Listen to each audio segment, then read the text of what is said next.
There are many game genres out there where the story helps compel a player to continue a game. Then there are the genres where the gameplay is the main reason, with a few scraps of plot just to make sense out of what's going on. Then there are games like Guardian Heroes, where they take that genre that is not known for its storytelling and only for its gameplay and flip it upside its head by giving it an amazing story and awesome gameplay. Guardian Heroes, originally released for the Sega Saturn in 1996, is now out again, reborn on Xbox Live. Today on the Game Machine, we will take a look at the Xbox Live port of Sega and Treasure's Classic, and see if this game should have risen from its grave. Game Machine starts now.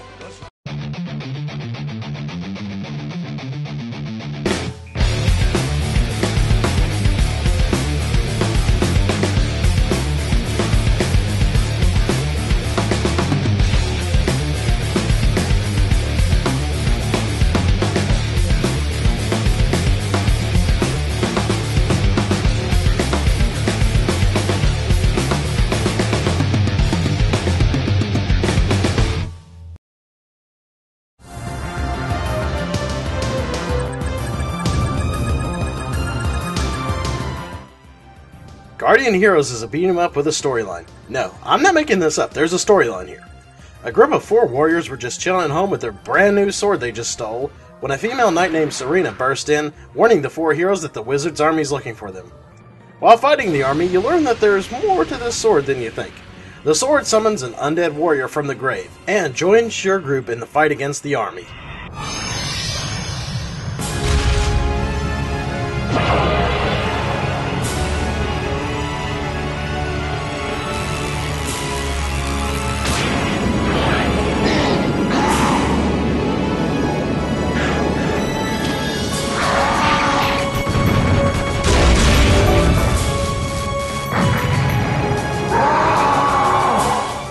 The rest of the story is up to you, because in Guardian Heroes, you choose how it goes.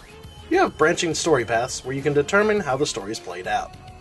There's also a lot of great lighthearted anime humor that doesn't take itself too seriously. Sure, many games do it nowadays, and maybe even better, but for what Guardian Heroes is, it's still great even for today.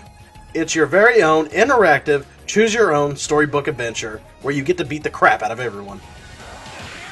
Before we talk about the redone graphics, let's talk about the original graphics for this game. The settings and the backdrops look amazing. Enemy and character designs have a great anime art style to them, and animations look very fluid. With that said, there are 2 ways to play this game.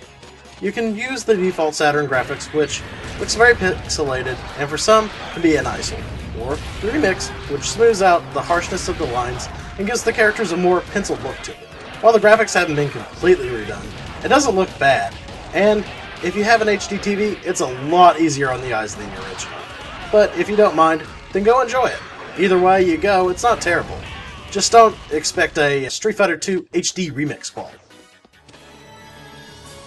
Usually most soundtracks in gaming have a general tone or style of music they go for, but in Guardian Heroes' case, it's a mix of rock, orchestral music, pop, and even some 90s hip-hop. The soundtrack is all over the place, but that's a good thing. It all works well and makes playing through the game a lot more fun. If you take a listen to the soundtrack, there's another thing you'll notice. There's lots of sax in the game.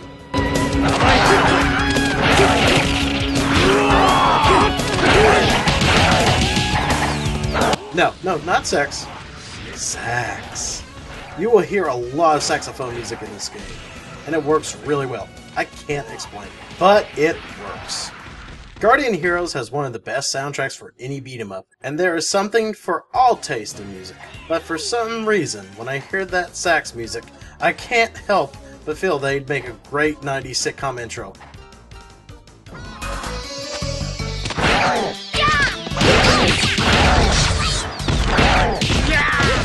Guardian Heroes takes the standard beat-em-up formula and makes it much more exciting and a ton of fun.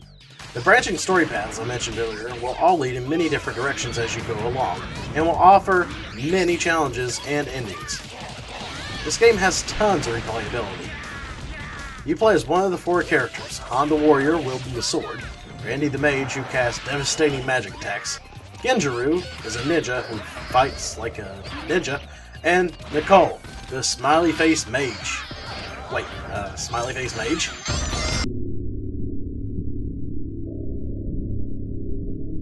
low prices, bitches.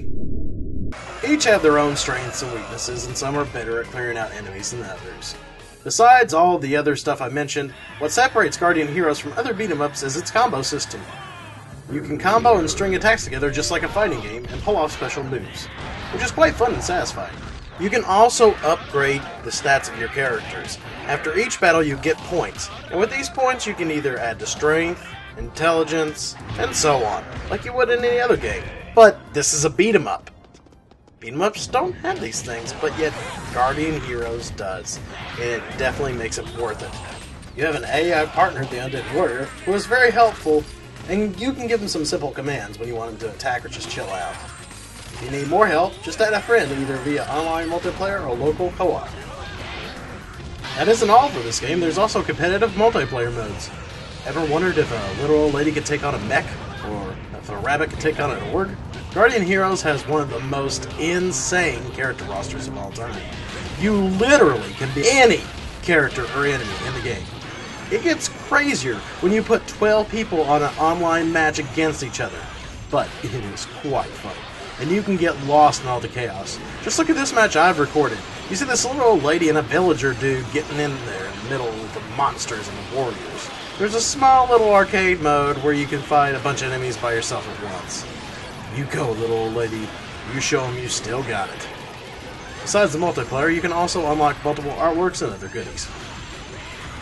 There is no reason not to pick up Guardian Heroes unless you're broke. This game is a ton of fun and only 800 Microsoft points. Compare that to $90 and up for the Saturn copy, that's a hell of a deal. If you like beat-em-up games with a little depth and some crazy multiplayer action, then give Guardian Heroes a try. I know Joey would love it. Till next time, game on.